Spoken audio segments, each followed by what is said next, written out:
Salut l'équipe, cette semaine je me suis perdu dans vos commentaires. Comme d'habitude, j'ai voulu en lire que 5 et finalement, je suis resté une demi-heure devant mon ordinateur complètement absorbé, comme devant une vidéo Instagram d'un gonze qui nettoie un tapis dans un état catastrophique, ou même si je le faisais exprès, je suis pas sûr de le rendre aussi dégueulasse. Mais peu importe.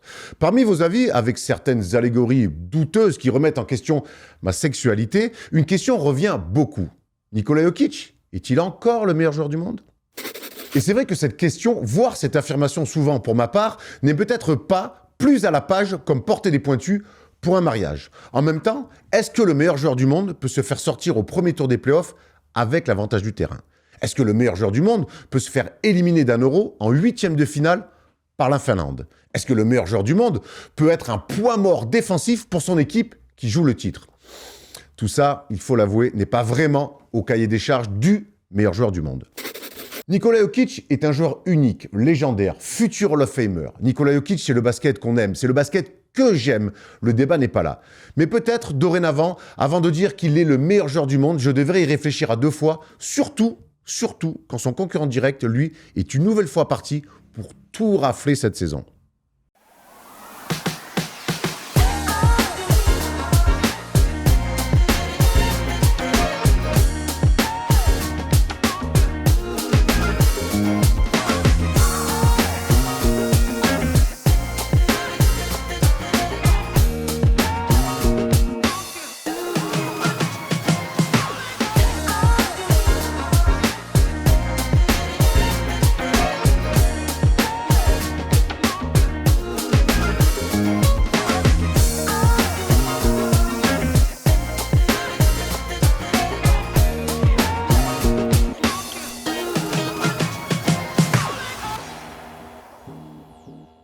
Salut l'équipe, on est jeudi et le jeudi c'est le first des shows, on est en plein playoff, on est dans les demi-finales de conférence, il y a encore une fois beaucoup de choses à dire. Pour ça il me faudra 2 acolytes comme d'habitude, un homme très heureux et un homme heureux, toujours heureux, mais il y a un homme plus heureux que l'autre, c'est évidemment Thomas Dufan qui a arboré son très joli maillot du PSG. Bravo Thomas. Tu sais maintenant je vais dire ça, je vais dire bravo pour cette 2e qualification en finale de Ligue des Champions. Après avoir souffert 25 ans, hop, t'es là, t'es récompensé. C'est ça le travail. Le travail ça se construit comme ça, petit à petit, une vie, une carrière, et finalement, je me retrouve là à pouvoir célébrer avec Théo Messer. Bravo Théo pour ton match hier soir. Super, merci. Tu t'es régalé en plus, je sais. Absolument. Ils en ont rien à faire du foot, c'est pour ça. Théo, il en a rien à faire. Il a dit, tu sais que le PSG s'est qualifié. Il a fait, ah bon? Il l'a découvert. T'es pas un mec du foot, hein. Non, je suis pas un mec du Et foot. c'est pour ça que t'es là. C'est parce qu'on est là pour parler. On est là surtout pour parler basket. Théo, t'as un très joli t-shirt. Ah, merci, ouais. Dis-nous tout. Eh ben, écoute, ouais, c'est une collection de t-shirts et de sweats qu'on a sorti cette année avec, il y a 3 thèmes. Donc là, j'arbore celui du Hoop Culture, le podcast qu'on a le dimanche avec mon camarade Pierre-Armand Samama, où on a eu la chance et le plaisir de vous recevoir tous les deux. Et puis il y en a un aussi pour le CQFR qui est inspiré du logo d'un groupe de rap des années 90 que j'ai beaucoup aimé qui s'appelle EPMD. Et on en a aussi un sur les MOOC. Voilà, on a sorti 3 modèles pour Hoop Culture, CQFR et les MOOC. Et où c'est qu'on peut retrouver ça alors du coup ? C'est sur basketsession.shop, c'est notre boutique, voilà, notre boutique de t-shirts. On va essayer de sortir des collections comme ça au fur et à mesure de l'année maintenant. Voilà, donc si vous voulez soutenir les copains avec ce nouveau merch, n'hésitez pas à aller sur le site basketsession.shop. Avant de se lancer dans le sommaire de l'émission très riche comme d'habitude, quelques annonces. Lundi prochain, soyez bien avec nous, parce qu'avec Thomas, on a recommandé un match d'exception. Est-ce que si je vous fais ça, ça vous donne un indice ? Bah forcément. Voilà, Damien Lillard qui crucifie Paul George et le Thunder. Tom, on a recommandé ce match. Wow. C'est un bête de game. Ah ouais, super match et super finish bien sûr. Il y a que les superstars dans leur prime. En fait, c'est aussi ça l'information de ça, un duel de meneurs Westbrook, Damien Lillard exceptionnel. Puis voilà, un finish ultra iconique, peut-être le plus beau finish des 10 dernières années en playoff. Ouais, et puis en le commentant, ça nous a refait parler. Est-ce que c'est un bon tir ? Est-ce qu'il y a mieux à faire ? On a ouvert le débat. C'est passé depuis très longtemps. On a réouvert le débat, mais parce que c'est tellement une action fantastique d'un joueur exceptionnel avec cette équipe d'OKC qui était déjà une très très bonne équipe. Et vous allez voir vous-même, quand vous allez revivre cette action, vous allez dire est-ce que c'est bien, est-ce qu'il a bien fait, est-ce que c'est mal défendu. Enfin voilà, tout ce qu'on aime. Donc rendez-vous lundi après la libre antenne dans le Big Monday pour le NBA Classic Game entre Portland et le Thunder d'OKC. Vendredi, nouvel épisode d'Offense, évidemment. On a reçu un pâtissier, une émission gourmande avec Héloïse Kahn. On a reçu Yann Couvreur autour de Tom Servino et moi-même. On s'est bien marré, on a évidemment parlé du PSG. On s'est demandé si l'OM était encore le plus grand club de France. Et je m'y suis collé pour répondre, mais évidemment, j'ai forcément mis de la nuance et j'ai réécouté l'émission hier avant qu'elle sorte. Je pense que j'ai été bon, voire visionnaire, je te le dis direct. Ah oui, au bout d'un moment, on peut pas non plus avoir des takes qui te ridiculisent. Hein, voilà, faut aussi avoir les yeux grands ouverts. Et malheureusement, hier soir, je les avais aussi. Donc rendez-vous vendredi pour le nouvel épisode d'Offense avec Yann Couvreur, qui est un pâtissier entrepreneur. Vraiment, on a abordé plein de choses, la confiance en soi, la passion. C'était vraiment une émission passionnante. T'as pu l'avoir un peu, Thomas, toi? Non, pas encore. J'ai hâte de la découvrir demain comme tout le monde. Allez, alors, puisque Thomas n'a pas vu Offense, tu regardes un petit peu Offense, toi? Ouais, moi, carrément. Ouais, je sais pas quoi vous dire de plus, non, c'est cool, mais c'est... Oh, le moment de gêne. Non, ce que j'avais envie de dire, c'est que c'est comme voilà, ce que vous faites d'habitude, donc excellent. Ouais, mais alors, tu sais quoi, je vais la prendre pour moi parce que la question c'est, tu vois Offense, oui, il y a eu un, faut faire une relance et il y a eu un petit blanc. Le moment de chaîne. Bon, j'ai pas été bon. Regardez ça, tout c'est la grande télé, ça. Ça, c'est de la grande télé. On est en live. En tout cas, on va laisser cette partie-là. Allez, le sommaire de l'émission. On va aller dans les news d'abord, où on regardera tout ce qui se passe autour aussi de ces playoffs, parce qu'il y a des équipes déjà éliminées qui commencent à préparer la saison prochaine. On reviendra sur 2 séries, une à l'Est, une à l'Ouest. Dans le grand débat, on reviendra sur la série qui nous passionne tous, entre les Spurs et Minnesota. San Antonio devait réagir après le match 1. Ils l'ont plutôt bien fait. La palette sur un homme dont on parle assez peu, mais qui fait des playoffs exceptionnels. C'est OG Anunoby, qui a encore été très bon hier soir face aux Sixers. Attention, blessure en fin de match. Calme-toi. Blessure en fin de match. Et donc, on finira sur la partie de l'émission où Théo, désormais, rayonne. C'est le quiz. Il y en a un, par contre, qui n'a pas eu un qui suis-je depuis belle lurette. C'est le père du fan. Ouais, parce que moi, je me qualifie en finale de Ligue des Champions. Donc je suis sur d'autres trucs, les gars, je suis désolé. Moi, je suis dans le golf et dans la Ligue des Champions. Je laisse le quiz aux petits gens. Au bout d'un moment, hier, c'est à l'Allianz Arena, je t'ai pas vu sur la pelouse. Hein, je t'aime bien. Pourtant, j'ai marqué le premier but. 3e minute. Incroyable. Au bout d'un moment, Thomas, je te titille un peu. Je sais que t'es un homme de caractère, un homme d'orgueil. Donc là... Ouais, super. Allez. Non, toi, t'es plutôt monte-orgueil en ce moment, surtout qu'on est jeudi soir. Tout à fait. Et d'ailleurs, l'afterwork commence maintenant. Allez, très bien. C'est ce qui va commencer surtout maintenant. C'est les news. Allez, tout de suite, c'est parti. Allez, avant d'aller dans le bracket des playoffs, on va regarder ce qui se passe un petit peu pour les équipes éliminées, mais qui commencent déjà à bosser pour la saison prochaine. Il y a eu trois événements importants cette semaine. On va commencer avec notamment l'éviction de Jamal Mosley. Elle était assez attendue. Masai Ujiri qui prend le poste de GM du côté des Mavs, ça c'est intéressant. Et Bryson Graham, lui, il a vraiment un nom à chanter du R&B, mais c'est pas du tout ce qu'il va faire du côté des Bulls. On va commencer avec Jamal Mosley. Théo, c'était assez attendu. Il a un petit peu sauvé la saison avec ce play-in et ce bon premier tour de play-off. Il menait quand même 3-1, donc il s'est quand même fait sortir. Mais après 5 saisons, bye-bye Jamal Mosley, c'était assez attendu du côté du Magic. Ouais, c'est sûr. Le mail, il était déjà en brouillon depuis un moment, je crois. C'est parti plus tard que prévu parce qu'ils sont allés loin, mais enfin relativement loin. Mais oui, c'était attendu.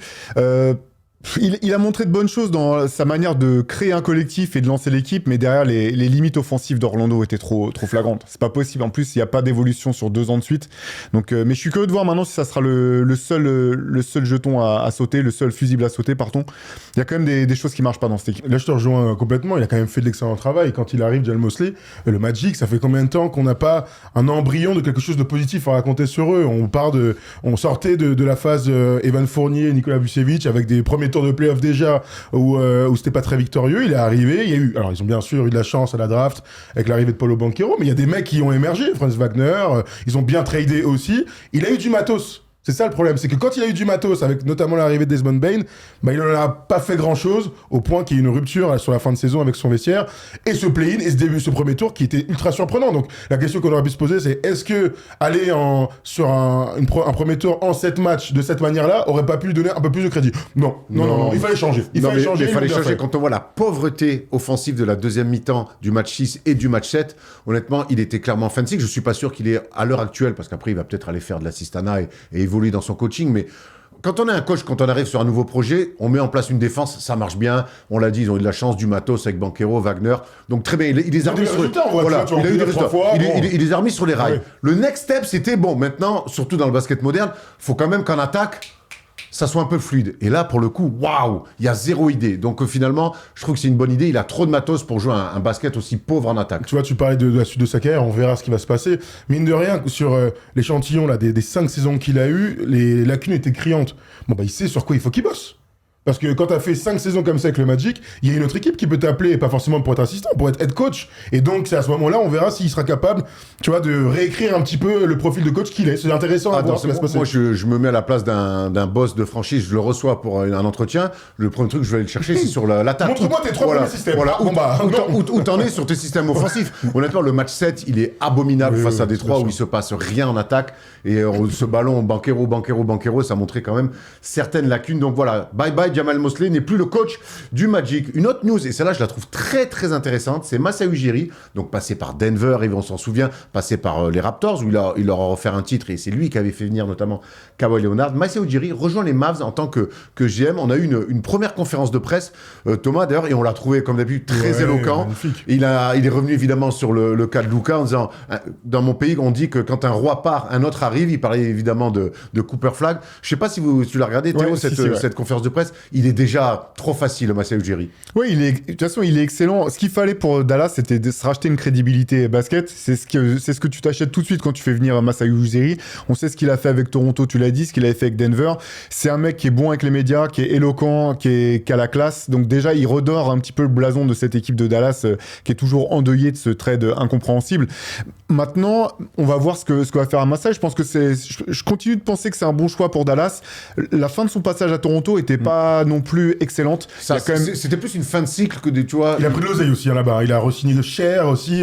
Et c'est vrai que la fin était un peu floue, on va dire ça comme ça. Il a tardé à trader des joueurs. Derrière, on ne savait pas trop sur quoi il repartait. J'ai trouvé que c'était très brouillon la fin de ce qui s'est passé à Toronto. Mais je doute pas du fait qu'il ait pris le recul nécessaire pour repartir et en tout cas repartir sur de bonnes bases avec Dallas. Mais c'est une excellente nouvelle pour les Mavs. Ils avaient besoin d'une nouvelle vision et d'hommes forts. Bon bah là, ils ont exactement d'une ça. Incarnation. Mais exactement. Franchement, Nico Harrison, on peut dire ce qu'il veut. Il avait massacré, mais non seulement sportivement, mais même l'image de la franchise. Il a massacré. C'était terrible. Il a massacré l'image de la franchise. Et donc dans ces cas-là, faut prendre un virage complet et aller chercher des hommes hyper référencés. Là, c'est un des présidents des opérations basket les plus connus des 10 dernières années en NBA. Donc c'est une excellente chose. On verra ce qui se passera avec Jason Kidd, qui a quand même prolongé il y a un peu plus d'un an maintenant. Il y a 2-3 questions. La suite de ce projet-là, bon, il est censé s'annoncer radieux avec un mec comme Cooper Flag. Donc maintenant, comment tu l'entoures, comment tu construis cette équipe, comment tu redeviens compétitif dès l'année prochaine.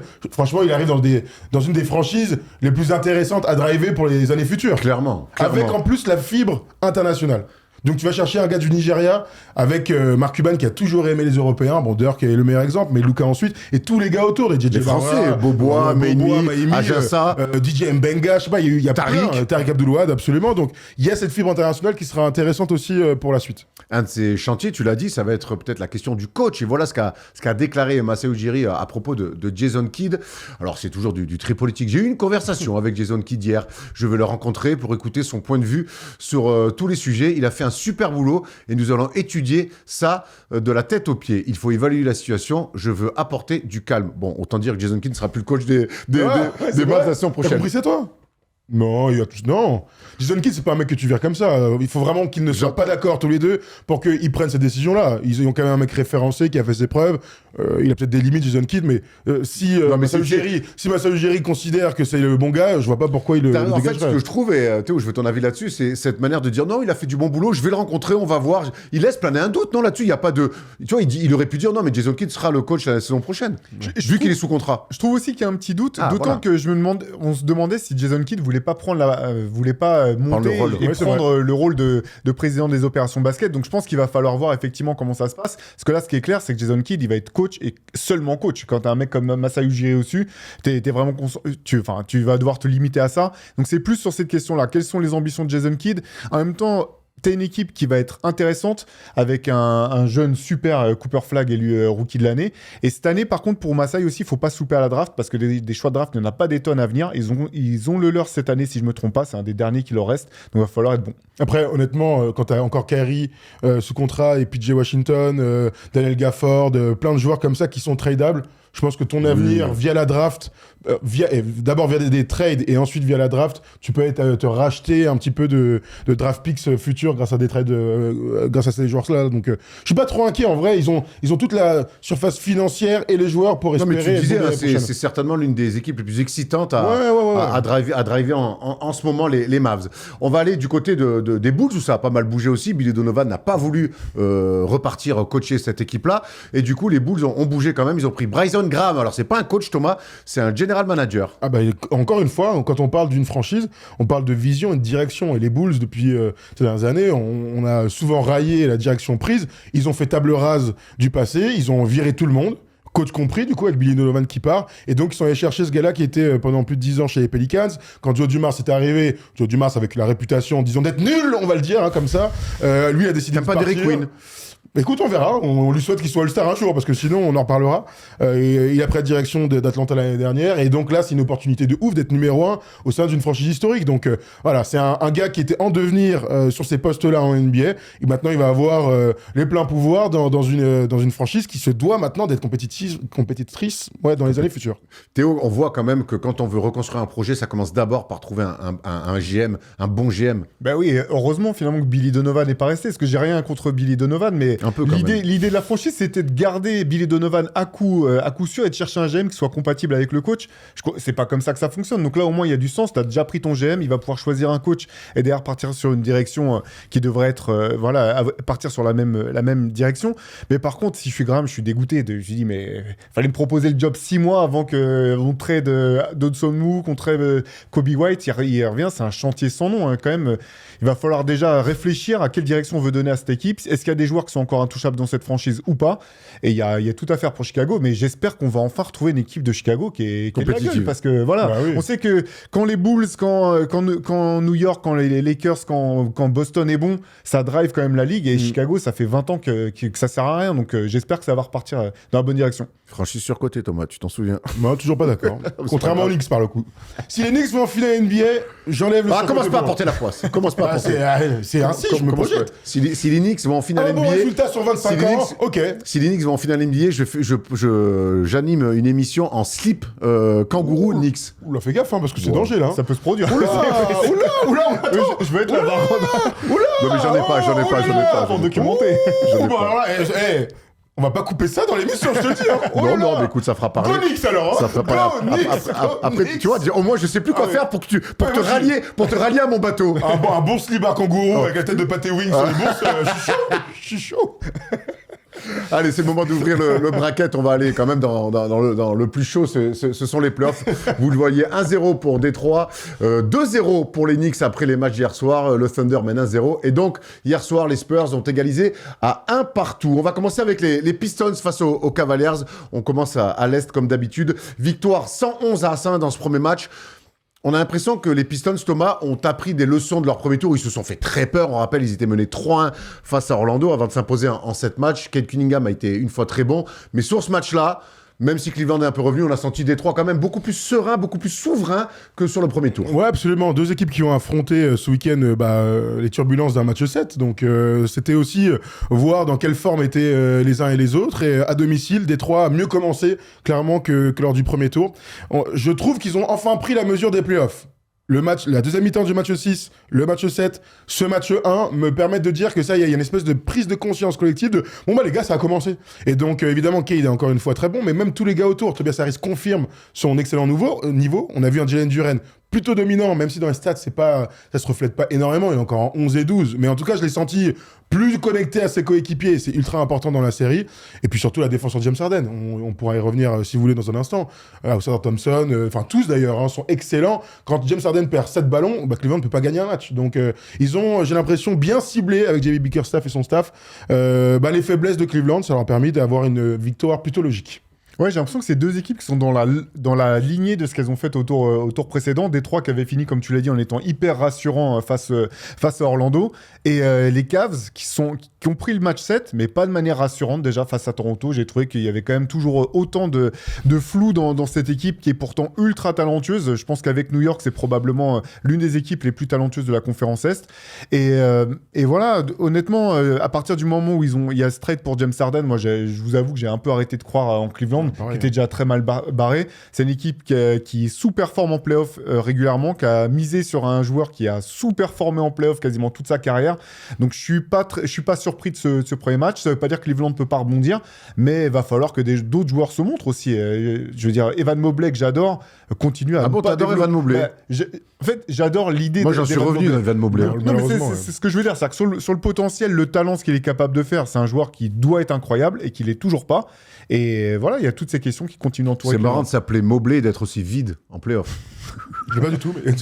On va revenir sur Clément. Je voulais juste vous montrer une stat sur Cade Cunningham pour ses débuts en playoff. Alors, c'est sa deuxième session de playoff. L'année dernière, ils avaient découvert. Regardez, il est sur une série donc, de 14 matchs à plus de 20 points. Pour ses débuts en playoff, Anthony Davis avait fait 16 matchs, LeBron 19, Kareem Abdul-Jabbar 27, mais Cade Cunningham, je voudrais qu'on s'arrête un peu là-dessus. C'est pour ça que je me permets de revenir sur Détroit, parce que les playoffs de Cade Cunningham qu'il est en train de nous offrir, il a quand même joué 3 matchs sous élimination directe face à Orlando. Il a été exceptionnel. Il est encore très bon, un petit peu maladroit, mais face à Orlando, et puis il est capable d'aller défendre sur James Harden. C'est un physique quasiment de poste 3. Il joue meneur, il va aussi vite que les arrières. Il est exceptionnel, Cade Cunningham, sur ses playoffs. Il est clairement exceptionnel. Non, j'en prie, Théo, vas-y. Non, et puis ce qui ressort, et c'était hyper flagrant dans la série face à Orlando, c'est sa polyvalence. En fait, il va trouver un moyen de peser sur le match. Si le 3 points est pas là, il va aller chercher le flotteur, ou il va faire jouer un peu plus les autres. Il va défendre dur, il va aller chercher des rebonds. Et c'est cette polyvalence de playmaker, et aussi cette espèce de calme qu'il incarne. Il est rassurant. Il est rassurant. Il a toujours été comme ça, en plus. Ouais. Tu le vois pas trop parler aux arbitres. Il est concentré du début à la fin. Et je trouve que c'est vraiment une force oui, comme tu dis, qui rassure cet effectif des Pistons, qui est jeune, inexpérimenté au bout du compte à ce niveau-là. Et lui, je trouve qu'il se comporte déjà comme un patron. C'est sûr que sur l'échelle de Luka Doncic, je parle aux arbitres, il a 1 sur 10. Moi, ce qui me bluffe le plus, c'est qu'il est le dépositaire du jeu des Pistons à 100%. Ah oui. C'est-à-dire qu'il n'y a pas un deuxième mec. Et je trouve que JB Bickerstaff, sans dire que c'est une trouvaille, c'est important qu'il soit associé à Jenkins. Parce que Jenkins, quand il est tout seul sur le terrain, c'est pas un meneur de jeu, c'est un...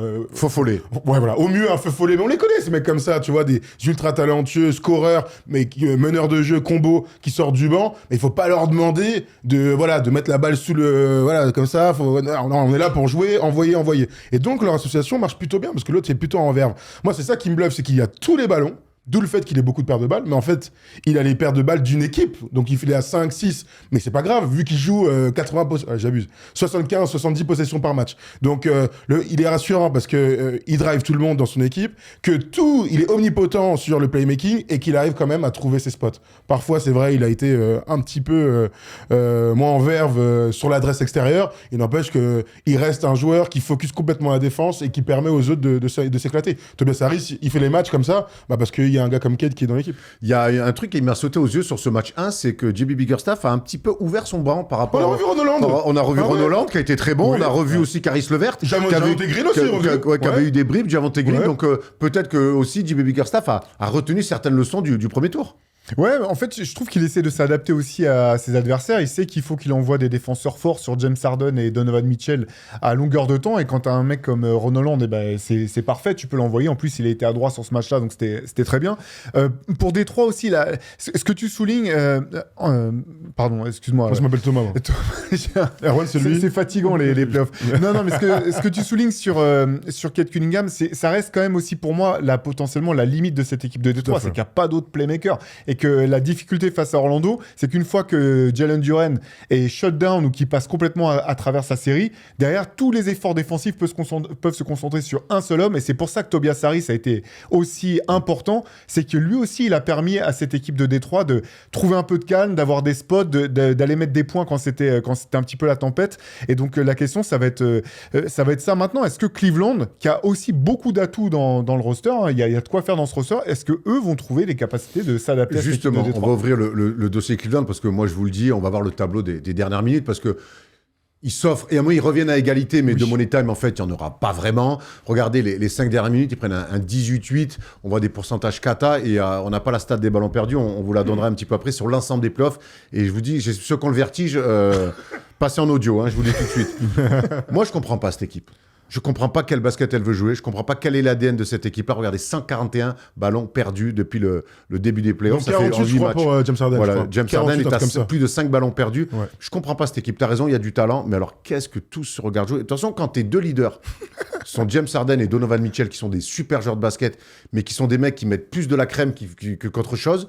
Qu'est-ce que t'as contre les mecs, les fashionistas comme ça? Parce que moi, la première semaine de juin, ils seront à Paris pour la Fashion Week, je serais content de les croiser. Ils viendront en studio là, mais il n'y a pas de s'ils veulent faire une interview. Mais je trouve que entre les deux à l'intérieur, Jarrett Allen et Evan Mobley, qui, même si Jarrett Allen a été bon sur le match-up, mais il est retombé dans ce qu'il est finalement, c'est-à-dire une soft-T exceptionnelle, entre ces deux leaders-là qui sont omnibulés par se regarder, par cette nonchalance de mecs ultra talentueux, je trouve qu'en fait, ça ne fit pas, ça ne marche pas. Oui, pourtant, t'étais hypé par le trade en février. En fait, moi, je trouve que là, on est en train de dire ce qu'on dit depuis des années, et l'arrivée de James Harden ne va rien arranger à l'état d'esprit global même de ça l'a aggravé, je pense. Ouais, bah oui, mais bon, franchement, c'était écrit, non, d'avance. Et il y a que 1-0. Moi, je pense que la série sera longue. Hein. Ils sont beaucoup trop talentueux pour pas gagner au moins 2 matchs dans la série. Vraiment, honnêtement. Alors là, hier, James Harden, clairement, il se fait éteindre par la défense de Détroit, et pourtant il arrive à avoir ses positions, il arrive à avoir ses petits flotteurs, il arrive à être dans les 1 contre 1. Moi, ce qui m'embête le plus avec Cleveland, et l'identité dont tu parlais, elle est intéressante, c'est que en fait on se retrouve avec 2 mecs arrière qui ont la balle et que tout le monde regarde jouer. Voilà. Et ils sont tellement forts qu'ils vont faire gagner des matchs, mais c'est pas comme ça que tu gagneras la série. Mais sur l'identité, c'est exactement ça. Parce que l'an dernier, ce que j'avais beaucoup aimé, c'est qu'on voyait ce que Kelly Atkinson avait apporté. Il avait complètement changé la façon de jouer de cette équipe de Cleveland. Et depuis le premier match de la saison régulière cette année, on n'a pas retrouvé ça, quoi. Il n'y a plus du tout cette circulation de balle, ces mouvements loin du ballon. Et quand tu fais venir James Harden, on sait comment ça se passe. Les 2 premières semaines, le premier mois, c'est super. Il se met au service du collectif. Non, mais c'est vrai, il se met au service du collectif. Il lâche vite les ballons. Et derrière, au fur et à mesure, il va rejouer comme il a joué toute sa carrière. C'est pour ça que je continue de pas comprendre ce trade. Et là, c'est exactement ce qu'on voit. Et si c'est ça, je pense que cette équipe de Détroit est trop forte défensivement pour que tu lui offres des solutions. Il faut forcer Détroit à trouver des solutions plus compliquées. Bah, bien sûr, t'as raison. Ils ont tellement de corps pour se mettre en face. Oscar Thompson, c'est un des meilleurs défenseurs de NBA aujourd'hui. Donc, soit t'arrives à provoquer des switches qui sont un petit peu, hop, il arrive. Non, le gars, il est en face, long bras. Bah oui, il va faire les interceptions. Ouais. Le nombre de ballons perdus par James Harden sur des ballons morts, c'est tout le monde se jette et c'est Détroit qui court derrière. Mais ça te tue l'équipe. Mais tu vois ça, quand je dis que c'est une équipe soft, mais il était déjà l'année dernière, hein, c'est pas que James Harden qui a fait ça, il les a plutôt confortés là-dedans. Mais tous les ballons 50-50, en plus quand tu joues contre Détroit, ils sont jamais pour eux. Ah, bien sûr. Ils sont jamais pour eux. Et c'est pas pour autant qu'ils vont se faire ramasser dans la série. Hein. Regarde, James Harden, lui, quand même, il est plus confiant que nous, quand même, sur la suite de la série. Il a dit, on a été mauvais, et pourtant on a eu une opportunité. Ouais. C'est positif. On s'est donné une chance, malgré toutes les choses qu'on a mal faites. On va regarder les images et améliorer notre spacing, car on ne peut pas perdre le ballon. Mais c'est quoi, du coup, améliorer le spacing? Moi, quand je vois Evan Mobley, qui est quand même, on se souvient de ses débuts en NBA, toutes les projections qu'on avait sur lui, c'est un mec, aujourd'hui, ça devient un poste 4 shooter qui ne domine même plus là où on l'attend, c'est-à-dire défensivement et au rebond. Moi, je vois année après année, et surtout en play-off, Evan Mobley, chaque fois régresser quasiment. Toujours placé, jamais gagnant, c'est ce qu'on peut dire pour les Cavs. Écoute, moi, on verra ce que dira cette série, parce que c'est l'avantage des play-offs, c'est que chaque match a sa vérité. Qui sera surpris réellement si Cleveland gagne le match 2 ? Moi, je dis que c'est archi possible. Je te dis pas que je vais mettre ma maison là-dessus, jamais de la vie. Mais par contre, c'est pas complètement fou. Il a raison dans ce qu'il dit. Ils font pas un bon match et ils ont une opportunité, c'est la réalité. Quand est-ce qu'ils ont fait un bon match? C'est le 8e match de playoff. Quel a été le match référence en 8 matchs des Cavs? Ils ont pas gagné. Ils n'ont pas. Ils peuvent gagner le deuxième. Ils peuvent gagner le deuxième. Ils peuvent. T'as raison. En tout cas, ils sont déplacés 4 fois. Ils ont pas gagné un match à l'extérieur. Ils ont pas l'avantage du terrain. D'accord. Non, mais je veux dire, ça va dans ton sens. Du coup, là, il va falloir qu'ils le fassent. Donc, au bout d'un moment, cette équipe-là, regardez, ils ont du mal à voyager, nos amis. Ah ouais. Et je trouve que c'est pas bon signe d'une équipe qui, en 4 matchs à l'extérieur, n'en a pas pris un. Mais personne n'est en train de te dire qu'on les voit en finale NBA. Je te dis juste que la réalité de cette équipe, c'est une équipe d'ultra talentueux qui a le droit sur au moins 2 matchs, voire 3 matchs, voire 4 matchs, soyons fous, de cette série, est capable de cliquer. Voilà. Tu vois. Parce que là, ils l'ont vu, ils vont voir la vidéo, ils vont le faire, le match, là. Attends, franchement, il y a des trucs qui sont grotesques, hein. Oui, je sais. Il y a des trucs grotesques, tu sais, qui sont évitables. Il y a un truc avec Cleveland, on fait un peu long, mais je trouve ça très intéressant. Tu vois, hier, je disais dans Clutch, je disais Minnesota, moi, c'est une franchise et une équipe. J'ai jamais été supporter de Minnesota. Je m'en fous de Minnesota. Mais quand je les vois en playoff depuis 3 ans, ils me donnent de la matière pour m'attacher à eux. Oui. Tu vois, il y a un supplément d'âme défensivement, il y a un corps d'équipe, il y a une manière de s'exprimer collectivement. Tu dis, il y a un coach charismatique. Cleveland, je suis désolé. Les gens disent, mais vous êtes un peu hater de Cleveland. Pas du tout. Mais donnez-moi un os à ronger, donnez-moi un truc sur lequel je peux kiffer un peu, Oui, c'est vrai, donnez-moi t'as une identité, un truc, un mec qui se plonge sur un ballon. on a aimé la saison régulière de l'année Voilà, dernière, on a exactement. adoré la saison régulière. Mais là, à part les mecs fans de Cleveland depuis des années, est-ce que tu regardes un match, tu dis bien, mais cette équipe-là, tu finis le match, tu dis, ouais, ils m'ont fait kiffer. Non, c'est clair. Il y a, si je veux faire l'avocat du diable, il y a quand même Donovan Mitchell qui a été excellent en playoff les 2 saisons précédentes à Cleveland, qui a porté l'équipe tout seul quasiment avec toutes les blessures. Donc c'est limite la seule chose à retirer de positif de leur passage en playoff, c'est les saisons précédentes. Mais effectivement, moi non plus, je crois pas dans cette équipe de Cleveland. Je pense malgré tout qu'effectivement ils peuvent aller prendre des matchs à Détroit parce que si Kate Cunningham est pas dedans, s'il y a un problème de faute, une blessure, quoi que ce soit, il y a quand même c'est une équipe qui manque de potentiel offensif, cette équipe de Détroit. Mais il n'y a rien de rassurant. Et en fait, je vois les déclarations de James Harden. Tu sais, je sais que Kevin Durant aime bien dire qu'il est un hooper. Tu vois, il se présente tout le temps comme ça. En fait, c'est James Harden, le hooper. Lui, il en a rien à foutre, en fait. Gagner, Je suis dans une équipe des Clippers qui cartonne. Mais non, genre, ça m'intéresse pas. Je veux toucher mon argent, avoir mes ballons. Donc, je vais partir à Cleveland en cours de saison. Lui, c'est le hooper définitif, quoi. Allez, match 2 ce soir. Match 2 oui. ce soir, ça sera toujours du côté de Détroit à la Little Caesar Arena. C'est des pizzas, vous le savez ça? Oui, c'est des pizzas et on est content de voir la salle pleine. Tu te souviens, les premières années, il n'y avait personne dans la Et salle. regardez les Toute codes neuve. ce soir, donc c'est toujours évidemment les Pistons qui sont favoris. Allez, on enchaîne les amis parce qu'on a fait très long, mais c'était passionnant. Si je vous fais... C'est un mec qui va à l'école et qui a le maillot de Casey. Non, c'est OKC qui joue contre les Lakers. Ça marche Ils jouent en aussi. sifflant. Voilà, ils ont joué en sifflant, peinard. Alors ils se sont fait un peu bousculer au début de match. Ils ont encaissé un petit 7-0. Et pourtant, le Thunder s'est imposé 108-90. Les Lakers qui marquent 90 points. Chet Holmgren, MVP du match avec ses 24 points et ses 12 rebonds. Le Thunder a fait le job. Le Thunder avec un Shea qui n'a pas été bon, qui est en dessous des 20 points, qui perd 7 ballons, qui a bien été défendu. En tout cas, on a essayé de le contrarier en le trappant assez haut. Mais au final, on a l'impression qu'il y a une équipe qui joue contre une équipe d'adultes contre une équipe d'enfants. Mais le pire, c'est que je trouve que les Lakers sont bien joués dans ce match. Ah, mais on est d'accord. Bah oui. Ils ont vraiment bien joué. Et à la fin, en fait, c'est juste que c'est trop limité. T'as des joueurs qui sont pas assez bons. T'as Austin Reeves qui passe complètement à côté de son match. Et dans ce cas-là, en fait, c'est impossible de gagner. Et simplement, avec ce contexte-là, tu peux pas gagner. Et en plus, on sait même pas si Luka Doncic reviendra avant le 4e match au plus tôt de ce qu'a annoncé. Et même ça n'a pas l'air sûr. Ce qu'il a dit, ouais. Ça risque d'être Voilà, trop tard. après- Hein. Ouais, Si c'est ça le match fait- 5, si c'est le match 5, ça peut être trop tard. Ouais, hein. c'est exactement ça. Après, voilà, on savait que sur le papier, c'était les Lakers, c'était Bah, bien sûr. quasiment toutes les équipes. De toute façon, face à OKC, c'est trop dur. Et là, on a vu ça. Franchement, la marge, tu sais, d'avant-série, plus de 40 points d'écart sur 4 matchs de saison régulière, c'était pas de bon augure pour les Lakers. Et pourtant, ils ont fait un match. Alors, moi, je veux dire ce que j'ai aimé dans ce match. J'ai aimé une équipe des Lakers qui a fait une vraie bonne entame. Tu parlais du 7-0. C'est-à-dire que c'est une équipe qui dit, hé les gars, on vaut beaucoup mieux que les 4 matchs qu'on a fait, surtout les 2 matchs à OKC, où je pense qu'il y avait 75 points de moyenne d'écart. En saison régulière. En saison régulière, bien sûr. On y va, on joue. LeBron a donné là. Le premier carton de LeBron est exceptionnel une Ils nouvelle m'ont fois. presque fait y croire. Mais moi aussi, pendant 1 minute 44, Marcus Smart, oh ouais, bravo Marcus et tout. Franchement, ça, c'est ce que j'ai aimé. J'ai aimé aussi la défense sur Shea. Ok, t'es le meilleur joueur du monde, t'es exceptionnel, nous, on va te prendre à 2 tout le temps. Tu vas faire ton match, peut-être, tu vas réussir tellement t'es fort, et c'est vrai qu'il y a eu des moments, des petits trucs. Bon, la réalité, c'est qu'il met 18 points, c'est la première fois depuis mai 2025 qu'il met pas 20 points dans un match NBA. Donc, crédit aux Lakers. Et il perd 7 ballons. Et il perd 7 ballons, tout à fait, t'as raison. Donc, crédit aux Lakers, j'ai aimé ça. Ce que j'ai pas aimé, c'est que le basket, ça se joue à 5. Et que là, il y a 3 mecs qui regardent le panier. Marcus Smart, Rui Hachimura, LeBron James. Tous les autres, on peut nous mettre nous, hein. Moi, faire des end-off et faire semblant de faire ça et toujours faire une passe, bon, au basket, tu peux pas. Évidemment, Austin Reeves est complètement à côté. Tu peux rien espérer s'il fait pas un bon match, hein, soyons clairs. Mais Jack Laravia, DeAndre Ayton, tous ces mecs-là, tu souffres trop, en fait. Ils sont trop limités et ils n'auront aucune chance dans la série. C'est assez évident. On partage cet avis-là. Parle-nous du match un petit peu d'Austin Reeves. Et c'est vrai que si espoir il doit y avoir, ça doit passer par lui. Et là, clairement, est-ce qu'il est pas à 100% ? Ça, c'est Est-ce qu'en fait, on lui en demande trop et que c'est pas son niveau dans une demi-finale de conf face au champion en titre d'être le deuxième derrière LeBron ? C'est quoi un peu ton analyse de son match ? Moi, je pense qu'il est pas à 100%, il est complètement rouillé. Surtout, je l'ai trouvé à contre-rythme, en fait, tout le temps. Il perd des ballons qui sont incroyables. Bien sûr que la défense d'OKC est très très forte et qu'elle se nourrit des ballons qu'elle va chercher, mais il y a des pertes de balles d'Austin Reeves qui sont vraiment pas provoquées. Moi, j'ai surtout vu ça. Un joueur qui était trop en décalage par rapport au niveau du moment. Ça veut pas dire que c'est pas son niveau. Moi, je pense qu'il peut exister face à cette équipe d'OKC. Oui, mais en tant que deuxième option ? Je veux dire, là, tu parles intrinsèquement ou sur là, comme ça là Non, là, sur cette série-là. Ah oui. Il est vraiment pas à 100%, quoi, je veux dire. C'est dur de juger un mec qui serre les dents pour jouer et qui joue contre les pires.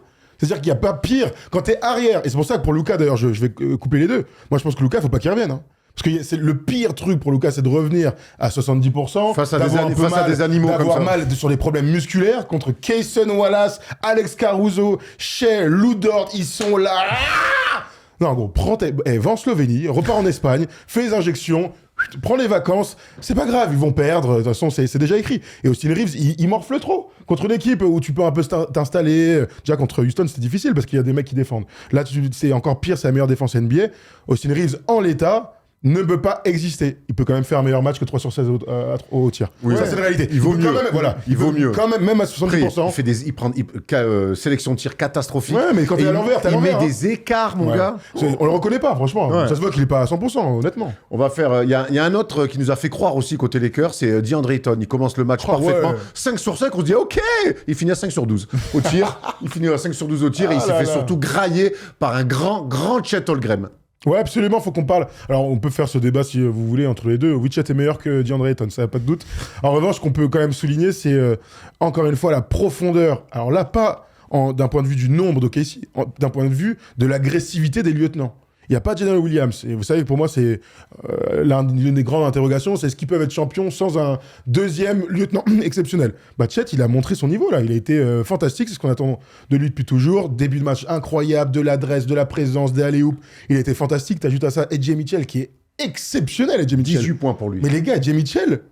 Mais les gars, ça fait 20 ans qu'il est dans la ligue, en fait. Mais en fait, pour moi, la réponse à ta question sur l'absence de J-Dub, tu viens de la donner. Ouais, d'accord. En tout cas, quand ils sont largement au-dessus et qu'il y a un énorme écart avec l'équipe adverse, ça a été le cas contre Phoenix, c'est le cas contre les Lakers, oui. Mais moi, mon idée, c'est comment vont-ils faire le jour où il y a une équipe qui match. Y aura-t-il une équipe qui va matcher? C'est une autre question qu'on pourrait poser. On peut rajouter aussi Jaren McCain. Bien sûr, Jaren McCain, il rentre, il met 4-3 points, il célèbre, il a mis son meilleur vernis, il fait une danse TikTok derrière. Bon, t'as vu comme il est adoré, Jaren McCain, par son équipier? Gros, c'est vraiment la mascotte. Il est tombé dans la bonne équipe, je pense. J'ai l'impression. Équipe un peu progressiste, on a l'impression, par rapport à d'autres équipes. En tout cas, il y a un kiff déployé par l'équipe. C'est ça qui les rend en vrai... qui rend le truc mission impossible pour les Lakers, c'est juste qu'ils sont trop forts, trop unis, trop ensemble. Bon, il va falloir s'y remettre quand même pour les Lakers, puisqu'il y a un match 2 ce soir, c'est toujours du côté d'OKC, où on va regarder les cotes avec Wina, et on imagine évidemment que le Thunder est grandissime favori, avec une cote à 1,10. Ils peuvent le faire ou pas en vrai? Je ne vais pas avoir l'outrecuidance de vous demander s'ils peuvent le faire. Admettons qu'ils fassent un match, ils peuvent le faire. C'est quoi le match des Lakers pour le faire? En fait, je sais pas. Pour moi, ce match, en plus à OKC, il n'existe pas. À partir du moment où tu es obligé... Parce que tu peux pas jouer non plus à 5, il a déjà fait JJ Redick quand on lui est tombé dessus.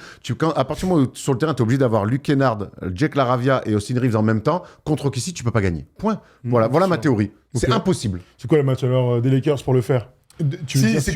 Donne-moi ta vision, la Dr Strange, dis-moi ton chemin pour arriver à une victoire des Lakers dans ce match. Elle est pas simple la question, j'avoue. Non, je veux dire, c'est un match à Los Angeles où le Thunder manque d'adresse et où les Lakers shootent un nombre de lancers francs incroyable, ce qui arrive au moins tous les ans sur un match de playoff. Donc, tu l'entends ça le scénario pour. Ça, c'est un gars qui a encore le Kings 2002 en train de la gorge. Ah bah oui, ça a vie, ça. C'est vrai que t'as le profil de ça, toi. On les connaît, on vous embrasse, les amis. Allez, on a fait le tour dans les news, on va aller sur le débat et sur la série entre les Spurs et les Wolves, ça bagarre.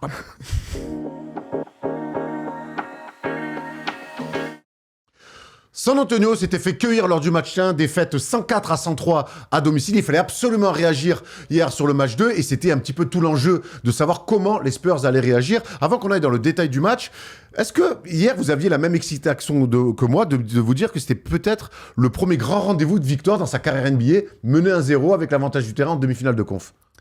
Tu sais, ce qui est fou, c'est que cette équipe des Spurs, je la trouve tellement rassurante dans son attitude que j'avais pas du tout pensé à ça comme ça. Mais t'as raison, parce qu'effectivement, s'ils s'étaient retrouvés menés 2-0, ils auraient déjà été potentiellement dos au mur. Et en fait, ce qui est incroyable, c'est cette capacité qu'a cette équipe, malgré sa jeunesse, à s'ajuster en permanence. Et franchement, plus ça va, plus je trouve que au très haut niveau, la différence entre les meilleures équipes ou les meilleurs joueurs, c'est cette capacité d'adaptation en cours de match, en cours de série. Et les Spurs, match après match, série après série, maintenant, ils montent cette capacité et hier, ils ont été incroyables. Ouais, je te rejoins sur ce que tu disais, Erwan. Factuellement, oui. En même temps, c'est son 6e match de play-off. Hein. C'est vrai. Non, mais t'as raison. Ça a été vraiment, je pense, un crève-cœur. Hein. Enfin, je pense. Ça a été un crève-cœur, cette première défaite où, mine de rien, tu te fais avoir par une équipe plus expérimentée qui a mieux joué au basket dans le moment important. Et t'as quand même un tir de la gagne grand ouvert et en rythme pour Dylan Champagny. Donc, je pense que les 24 heures après ont dû être très difficiles chez les Spurs. Mais ils ont dû se dire la même chose. C'est un grand rendez-vous, on peut pas perdre une deuxième fois. Le public répond présent, il y a vraiment une espèce de hype là, à la Frostbank Arena. Olé, olé, olé, olé. Ils ont fait un tifo, t'as vu? Les Jackals, ils ont fait Vraiment, ouais. Ouais, bon. Ouais, je vais aller voir, je vais aller voir mes gars des MTP au Vélodrome, je vais leur dire, traduisez-moi 2-3 chansons en français, je vais l'adapter pour le public des Spurs, hein, parce que c'est pas le public de Marseille. Moi, je veux la traduction de OIS enculé. Tu sais, faut un mec, t'imagines... Est-ce que tu imagines la scène, il y a un mec au lancer franc et t'as tout l'arrière des qui font Oh, it's Hankley. Ça serait tellement drôle. Ça, ce serait exceptionnel. Ça serait fantastique. Ça serait fantastique. Faut pas qu'ils prennent tous les mauvais côtés. Non, des ultras, mais voilà. Mais il y a des bonnes choses à prendre quand même, parce que le olé, comment ça me... On dirait un truc UNSS, il n'y a que les parents dans les tribunes, ça va être du... Bref, l'info, c'est quand même que les Spurs ont bien réagi avec une victoire très très large, 133-95, il n'y a quasiment pas eu de match. Hein. Dès le deuxième quart-temps, remporté 35-18 à la mi-temps, c'était quasiment plié. Victor Wembanyama a fait un bon match, avec 19 points, 15 rebonds et 2 contres. Alors en fait, finalement...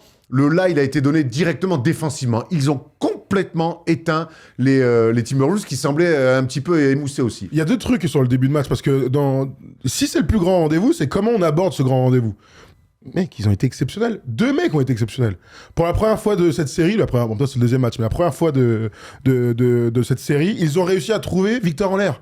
C'est ça le proche gros problème. Du cercle. Oui, bah quand c'est en l'air, c'est... Oui, non, d'accord, mais c'est... Oui, pas 3 points, oui. Enfin, des lobes. Allez ou pas 3 points. Voilà. Oh la vache, Space Jam. Non, mais vraiment, c'était comment ils vont réussir à trouver Victor là où il est le meilleur, c'est-à-dire au-dessus des autres. Parce qu'il est plus grand que tout le monde, même que Rudy Gobert. Et ils l'ont trouvé dès le début. Il a des claquettes, il met une énorme dunk, il met des end-one, il est un peu poussé par Rundle. Et ça donne le là. Il est rapidement à 10 points. Donc tout de suite, il est dans un meilleur match que sur le match 1. Et le deuxième truc, c'est comment De'Aaron Fox... Et il va mettre son premier tir à 3 points en rythme. Ouais, beaucoup plus tard pour le coup. Beaucoup plus tard, mais tu vois, c'est le seul par contre. Il a déjà bien commencé son match. Ouais, c'est vrai. Il commence pas à 3 points, c'est ça que tu veux dire. Et le deuxième truc, c'est De'Aaron Fox. On l'a détruit tous et c'était mérité. Et là, De'Aaron Fox, j'ai vu un meneur de jeu, d'expérience, qui monte de l'agressivité et qui monte la direction. Donc il y a les deux gars qui étaient un peu en galère sur le match 1, qui mettent 10 points assez rapidement. Et donc, forcément, ça a permis à l'équipe de suivre les traces des 2 mecs. C'est ça, ils avaient tout de suite ciblé qu'ils voulaient attaquer dans la peinture, que ça soit Victor ou les autres. Ils ont tout de suite agressé les Wolves. Et c'est là, quand je parlais d'adaptation et d'ajustement, que je les trouve vraiment très bons, ces Spurs. Et moi, je suis pas sûr qu'après le premier match, il y ait eu tant que ça de déception du côté de San Antonio. J'ai l'impression que c'est vraiment une franchise qui est en mode résolution de problème. Ok, là, on a perdu. Okay. Prochain, on peut pas le perdre. On va se poser, on va trouver des solutions. Non, n'empêche pas l'autre. Tu peux être déçu et chercher des solutions. Quand j'arrive pas à aller au bout du Rubik's Cube, je réfléchis, j'ai d'y aller. Oui, moi, je suis quand même déçu. Moi, il finit contre un mur. Mais il y a des après c'est les personnalités aussi parfois de rester dans ta déception longtemps. Mais ça, c'est vrai. Et tu vois d'être là-dessus, et il y a d'autres personnes qui arrivent tout de suite à passer sur l'étape suivante. Ce qui était intéressant, je sais pas si c'est une anecdote pour le storytelling ou autre, mais on a compris que Greg Popovich avait assisté à la séance vidéo qui a suivi justement donc ça j'ai trouvé que c'était quand même assez cool d'entendre ça, et les ajustements de San Antonio ont été hyper payants en attaque mais aussi en défense, parce que notamment ces fameux Gortat screen là où le porteur d'écran va ensuite porter un écran sur le défenseur, sur son propre défenseur, pour permettre à l'attaquant d'avoir accès au cercle. C'est là-dessus qu'il s'était fait punir au premier match des Spurs. On l'a très peu vu au match 2. Il y a une adaptation défensive qui a été énorme aussi, c'est sur Anthony Edwards. Alors il sort encore du banc, Anthony Edwards, mais là pour le coup, dès qu'il passe à la ligne médiane, on lui force à lâcher la balle, il venait trapper très haut, et ça a énormément perturbé Anthony Edwards, qui a fait une sélection de tirs dramatique, et le jeu offensif complet des Timberwolves. Un vrai choix là. Ouais, bien sûr. Alors c'est pas mais c'est un choix. Non, mais c'est de l'orgueil. C'est de l'orgueil. Anthony Edwards, il les a crucifiés. Alors même s'il a failli faire perdre son équipe dans la fin de match du match 1, il n'empêche que là ils se sont dit attendez, le gars il est encore une fois un mec blessé malheureusement. Il est pas à 100%. On peut pas le laisser mettre 10 points dans le dernier quart-temps. On peut pas le laisser avoir des grands tirs ouverts de l'adresse. C'est un bête de joueur malgré sa blessure. Bon bah le début dès son entrée, la défense des Spurs c'est on lui rentre dedans et il a morflé. Il rate quoi 4-5 tirs au début et on sent que là il va pas pouvoir peser dans ce game. Ouais, en fait c'est même pas de sa faute, tu vois. Il y a aussi un truc à prendre en ligne de compte, c'est que les Wolves, le fait qu'ils aient pris le match 1, tu sens quand même tu sens quand même... Naturellement, tu lâches un petit peu le délire. Tu le lâches un petit peu. On a fait le job, on est quand même content. On voit quand même qu'en face, ils ont monté le curseur d'intensité et de concentration à un niveau auquel on ne pourra pas répondre. Bon, et Anthony Edwards, franchement, on le connaît, il est capable de lâcher. Et hier, il a un petit peu lâché. Écoutez ce qu'a dit Victor après cette victoire lors du match 2. Je m'attendais à ce genre de réaction de notre part. On est une équipe jeune, il y a aussi de l'ego là-dedans. On s'est fait agresser sur le premier match, on voulait les agresser sur le deuxième. Et c'est exactement ce qu'on a vu sur le début de match. On a vu une équipe qui leur est vraiment rentrée dedans. On a retrouvé aussi Carter Bryant côté Spurs. Ouais, et ça leur fait du bien un petit peu aussi d'amener... un athlète, un gars qui défend, c'est un mec de plus. On rappelle, Julius Randle a un énorme avantage dans la série. Il n'y a pas de poste 4 en face. Jeremy Sohan, il fait des DNP à New York. Donc, ils n'ont pas de poste 4. Le plus grand poste 4, qui est un 3-4, c'est Harrison Barnes. Donc, on verra à Minnesota comment ça va se passer. Là, ils ont quand même réussi tous collectivement à répondre à la densité physique de notre ami Julius Randle et Carter Bryant, qui lui aussi un poste 3 est quand même un athlète de ouf et donc doit servir pour défendre Julius Randle sur la longueur. D'ailleurs, Julius Randle qui a été qu'à 12 points, je l'ai senti très émoussé, Julius Randle, physiquement et mentalement. En même temps, on peut les comprendre, c'est tellement dur l'enchaînement. Et on sait que les matchs de playoff, des fois, faut savoir les lâcher. Celui-là, il n'est pas pour nous. On a eu l'impression que, et je te rejoins complètement là-dessus, Thomas, que Minnesota, après cet énorme match 1 dans un combat d'une intensité exceptionnelle, à un moment donné, ils se sont dit à la mi-temps, bon, celui-là, il n'est pas pour nous. Ils ont quand même réussi, troisième quart-temps, il faut un push, Parce que tu connais la NBA, il y a 20 points d'écart. Ils montent à 30, ils reviennent à 20. Ils reviennent à 20, et puis là, ils reprennent un écart, et là, ils arrêtent vraiment. Mais, je veux dire, la mi-temps, elle doit te permettre aussi de dire, bon, les gars, attends, on est à moins 20, moins 24, vas-y, on y va les mecs, tu vois. Il n'y a pas un joueur du côté Minnesota qui est à plus de 12 points. Donc Randle, McDaniel sont à 12 points. Il y a un autre joueur qui est à 12 points, je vais vous le dire. Mais sinon, ils ont eu beaucoup de mal à trouver des solutions. Jaden McDaniel qui a aussi, lui, c'est Shannon aussi, junior, qui est à 12 points. McDaniel, une nouvelle fois, un petit peu en foul trouble, très tôt dans la rencontre avec ses 3 fautes. Parlez-moi de ce duel un petit peu avec Stephen Castle, Superbe. Où c'est 2 profils différents de défenseurs durs. C'est pas, alors, physiquement, non. Mais ils se parlent, ils se rentrent dedans. Ça sent le grand hug à la fin de la série. Parce que j'ai l'impression qu'il y a beaucoup de respect entre les deux. Mais qu'est-ce qu'ils se parlent, ils se rentrent dedans. Ça, c'est les bons duels de playoff qu'on aime. Et moi, j'adore. Tu sais, je regardais Jaden McDaniels. Il me fait penser à ces films où il y a un braquage. Où il y a toujours un gars qui dit non, mais il y a des témoins. Quelqu'un dit bah, c'est pas grave, de toute façon. Et il y en a un qui dit non, mais on a qu'à les buter comme ça. Oui, c'est lui. Jaden McDaniels, c'est ce mec-là. Comme dans Hit. On y va. C'est quand le gars lui dit qu'est-ce que je fais de lui là, quand les oreilles qui piffent. Ok. Mais il a une famille. Exactement. Et moi, j'adore ces duels, ils sont incroyables. Jaden McDaniels, il est fantastique. Stephen Castle, on en a parlé la dernière fois que je t'ai passé. J'adore ce joueur. Et tu sens, c'est les mecs qui salivent à l'idée de jouer des duels de ce type-là. Il n'y en a pas un qui va vouloir se laisser marcher dessus. Et c'est incroyable, en fait. Et les deux, des fois, même, ils vont un peu trop loin avec la limite. Mais pas dans le côté physique, mais dans des mauvais choix de basket, parce qu'ils veulent se répondre coup pour coup. Et des fois, ça les fait un petit peu déjouer. On sait que Castle, c'est... Dans le joueur magnifique qu'il est, c'est des fois un peu son point faible, c'est qu'il tu m'as mis un coup là-bas, maintenant je vais te mettre un panier dessus. Et des fois, il force un peu les choses, mais en tout cas, c'est des duels d'une intensité incroyable. C'est un super duel, et le souci qu'il va peut-être avoir pour l'un ou pour l'autre, c'est que tous les deux sont en foul trouble tout le temps. Ouais. Vous avez vu la stat, Stephen Castle, il est sorti 2 fois de suite pour 6 fautes. Là, il est encore à 2-3 fautes. Il force, t'as raison, mais tous les deux sont en train de chercher les fautes de l'autre. Sur toutes les réductions de distance, ils sont là, ils s'accrochent, les trucs, les machins. Ils sont tout le temps l'un avec l'autre. Et ils sont tout le temps l'un avec l'autre à avoir des fautes. Ils sont tous les deux à 2 fautes, tous les deux à 3 fautes, à 4 fautes, etc., etc. Donc il y a aussi, à un moment donné, le QI basket, c'est être intelligent pour ne pas pénaliser ton équipe. Et là, c'est clairement Stephen Castle qui a gagné le combat hier soir, par exemple, parce que à courir, à agresser, il va trop loin, c'est vrai. Mais en fait, c'est rentable. C'est rentable parce que la 3e faute, il veut la chercher sur McDaniels. Première action, il le regarde, je me dis, il va pas encore jouer à un contrat, ça fait 4 de suite, il perd des ballons. Non, il le joue, il va chercher la faute, 3e faute de McDaniels, ça lui change le game. Mais on revient quand même, tu l'as dit, au game plan des Spurs d'agresser cette équipe-là, et même la rentrée de Keldon Johnson qui rate des trucs, mais en tout cas dans les intentions. Lui, il a peur, les deux premières intentions, c'était bam, on va vous agresser. En fait, c'est des jabs. Et sur la relance aussi. Ils ont mis énormément de points sur la relance, sur le repli défensif de. Ça, c'était déjà le match 1, ils leur font beaucoup de mal sur le repli défaillant un peu, ils leur font un petit peu de mal. Avec Rudy qui met du temps des fois à replier, il ramasse un petit peu. Messieurs, il y a un partout, c'est dur de tirer des enseignements d'un blowout en playoff, c'est jamais simple. L'enseignement, c'est que les Spurs ont réajusté, sont revenus avec d'autres intentions. Il y a un partout, match 3 dans la nuit de vendredi du côté de Minnesota. On va regarder les cotes et moi, je vais écouter vos analyses pour ce match 3, vos prévisions. Les prévisions météo pour nous. Bah écoute, bon, on imagine tous un match ultra serré. Je ne peux pas imaginer qu'il y ait encore plus 38 pour les Spurs. Vous voyez quand même que les Spurs sont favoris à l'extérieur 1,60. Et tout le monde, pratiquement 96% des gens qui ont parié sont côté San Antonio et 2,30 Minnesota. Écoute, l'une des questions qui va se poser, c'est est-ce que Minnesota a vraiment dans le bid de nous sortir 3, 4, 5, 6 matchs comme ils l'ont fait sur le match 1. Pour l'instant, on a vu 2 matchs. On a vu qu'ils étaient capables de faire 50% des matchs comme ça. Et ça aura permis de gagner le match. Ils auraient pu le perdre, mais ils l'ont gagné. Donc, la densité physique, la concentration, ils l'ont. Le bon coach, ils l'ont. Le problème, c'est qu'en face, tu l'as dit tout à l'heure, ils vont encore une fois se réajuster. Et dans les 2 premiers matchs, tu as un Victor qui ne marque pas 20 points. Donc, il y a aussi cette théorie de si Victor arrive à un moment donné à mieux jouer, on va dire, et d'être plus adroit, plus impactant au scoring, est-ce qu'il n'y aura pas un deuxième blowout sur le match 3 ou match 4 dans la prévision où Victor sorte enfin un match à 30 points? Parce que pour l'instant, il en est très très loin.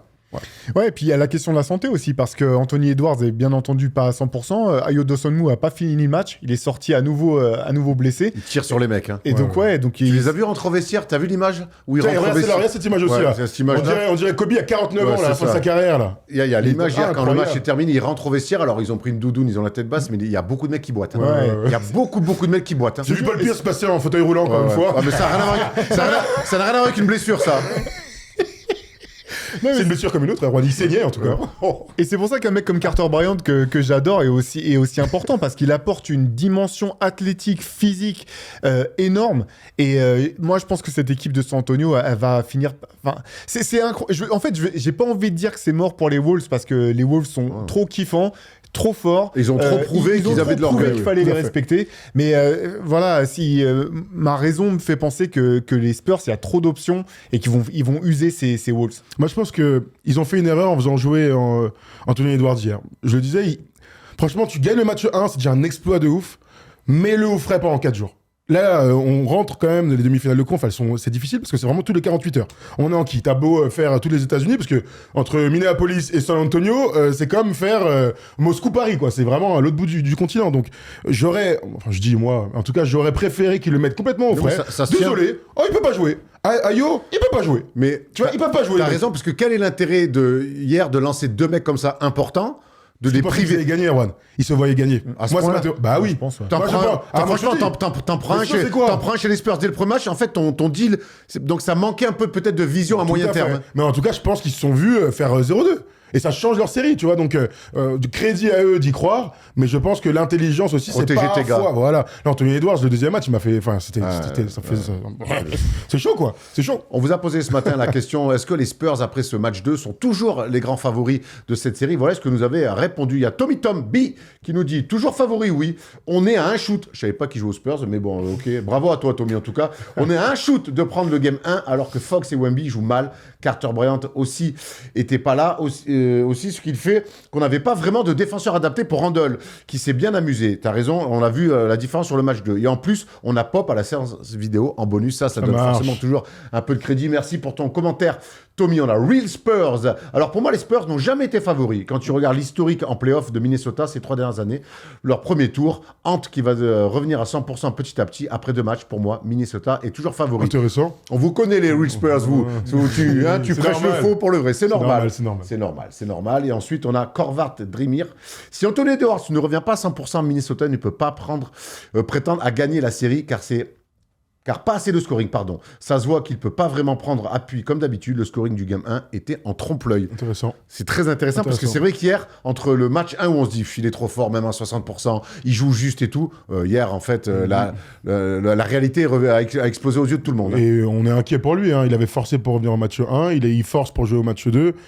Pitié qu'il ne se reblesse pas, quoi. Tu vois, c'est vraiment ça, qu'il puisse finir la série après que le meilleur gagne. On avait dit Spurs en 6, toi et moi d'ailleurs, hein, je pense de mémoire. Moi j'avais dit en 6. Ouais, ou 6 ou 7, en tout cas une série longue. On est dans ce qu'on imaginait. Le fait que Minnesota gagne le premier match, on imagine du coup une série qui va durer jusqu'au début, enfin mi-mai, pardon. Allez, il nous reste une série à étudier encore et on va le faire dans la palette, c'est les Knicks face aux Sixers.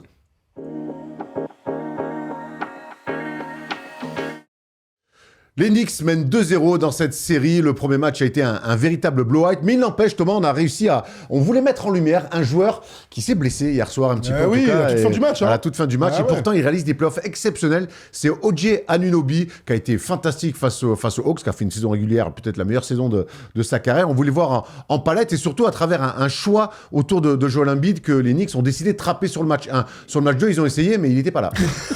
T'as déjà essayé de Trapper un mec qui est pas là. Casper? Non, moi jamais. Bon, alors allons-y tout de suite.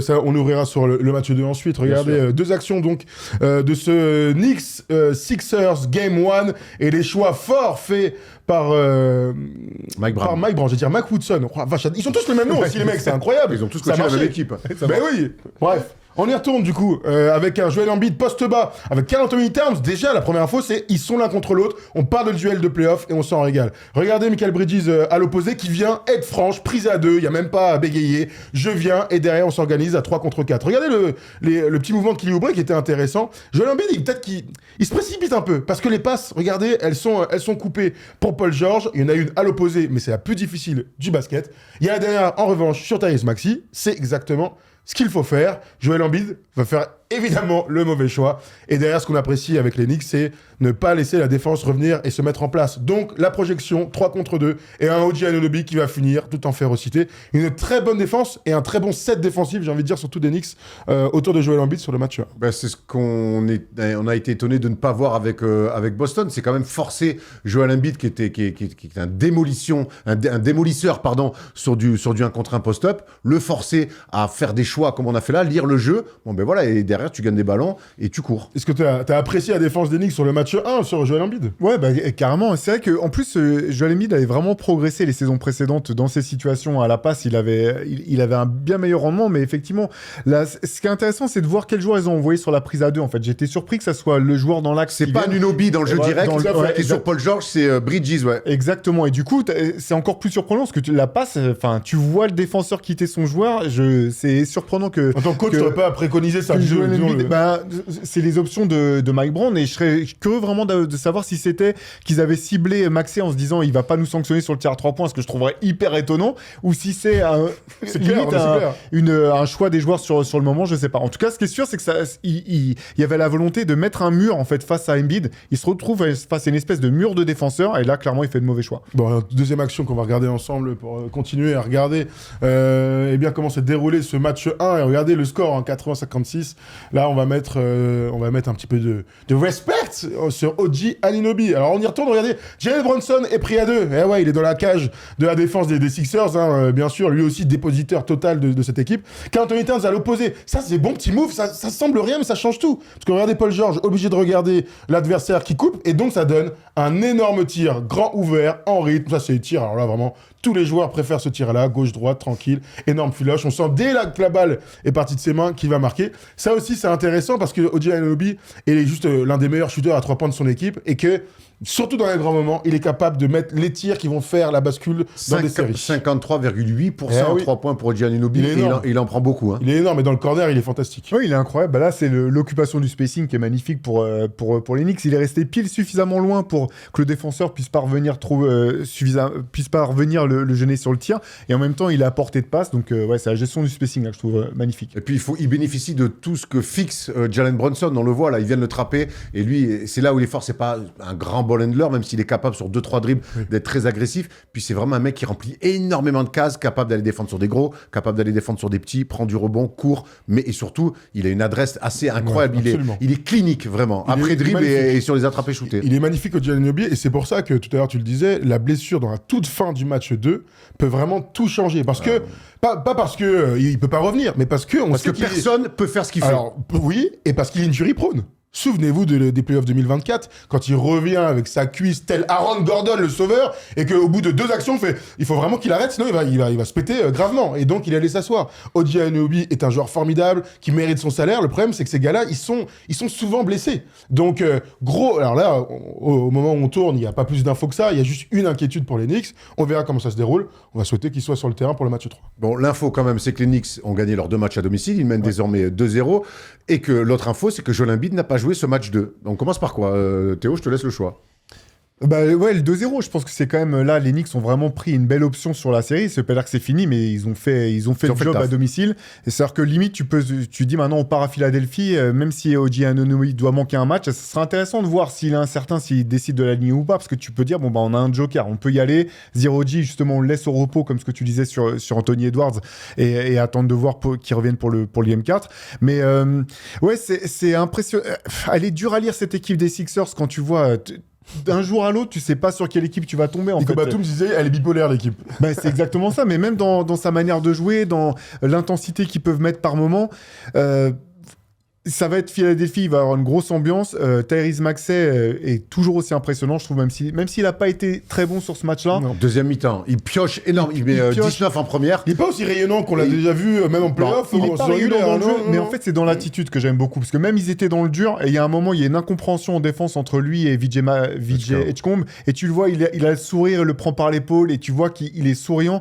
Et ça, en fait, dans une équipe qui a été habitué au marasme comme celle des Sixers, avec que des joueurs qui font la gueule du début à la fin des séries, ça te change la vie quand même. Donc tu peux repartir sur ce Game 3 en disant on revient à la maison, on verra si Joel Embiid peut jouer ou pas. Et voilà, je pense qu'il va y avoir vraiment de l'enthousiasme du côté des Sixers sur ce Game 3. Hier, il leur manque terriblement dans la fin de match, où finalement c'est un match où il y a de part et d'autre assez peu de courses, et tu vas sur demi-terrain, et cette équipe-là qui aime courir, et on voit les stats de ce dernier quart-temps, ils mettent 12 points, à peine à 21% au tir, donc ils font 1 sur 10, ils mettent un panier seulement dans le jeu. On a senti que, notamment chez Tyrese Maxey, c'est assez surprenant pour être souligné, que ça manquait un peu d'essence. Paul George a fait ce qu'il a pu en mettant des tirs de l'au-delà, mais... Et que de l'ISO, que de l'ISO. En fait, il aura tellement manqué Joel Embiid pour, un peu sur ce match qui s'est joué sur demi-terrain, mettre la balle un peu intérieure, un peu faire souffler les autres. Ils ont trop manqué, il leur a trop manqué Joel Embiid. En face, dans ce match qui a été très serré, il y a 2 sorties temps mort, 2 ballons à Jalen Brunson, et c'est lui qui tue le match. Tu veux dire un truc, vas-y. Ouais, non, j'allais dire qu'il y a... New York s'en sort aussi relativement bien. Ils font pas un grand match. Il y a des tirs ouverts quand même. Les Sixers ont plusieurs tirs à 3 points ouverts dans les 2 dernières minutes qui mettent pas. Donc effectivement, il y a l'adresse qui chute. Mais c'est pas tous des tirs contestés. Il y a aussi le fait que Philly est passé à travers au niveau de l'adresse. Paul George avait très bien débuté le match. Et c'est toute l'équipe finalement qui a pioché sur la fin. Et donc New York prend ce match-là très bien. Mais c'est un match qui était quand même... qui aurait pu basculer. Oui, t'as raison. Mais ça en dit long aussi sur la maturité des deux équipes. Parce que le seul panier dont tu parles en quatrième quart, c'est à 96-96, le tir dans le corner de Kelly Oubre. Il met une énorme filoche. Ouais. Derrière, s'en suit quoi ? 9-0. Et un 9-0 sur défense. Alors oui, il y a manque d'adresse, mais une défense des grands moments que les Knicks connaissent et une gestion en attaque sur que du 1-1. 2 tirs hyper importants de Jalen Brunson à mi-distance. Michael Bridges aussi en met un à mi-distance. Et là, tu passes à 9-0. Et en fait, ça, c'est juste à un moment donné, il y a une équipe qui connaît ces moments-là. Et c'est les Knicks. Les Sixers, ils ne connaissent pas ça. Alors, les dernières années, ça se qualifie pas en finale de conf. Bah ouais, mais c'est ça la différence. Oui, c'est ça la différence. Alors, il y a 2-0, on verra. Mais là, ce que j'ai vu, c'est une équipe qui a plus d'expérience, qui est plus mature. Il y a 2 sorties de temps mort, mon gars, des Knicks. Alors, encore une fois, on gagne, c'est 2-0, très bien, bravo. Il y a 2 sorties de temps mort des Knicks. Je me projette un peu.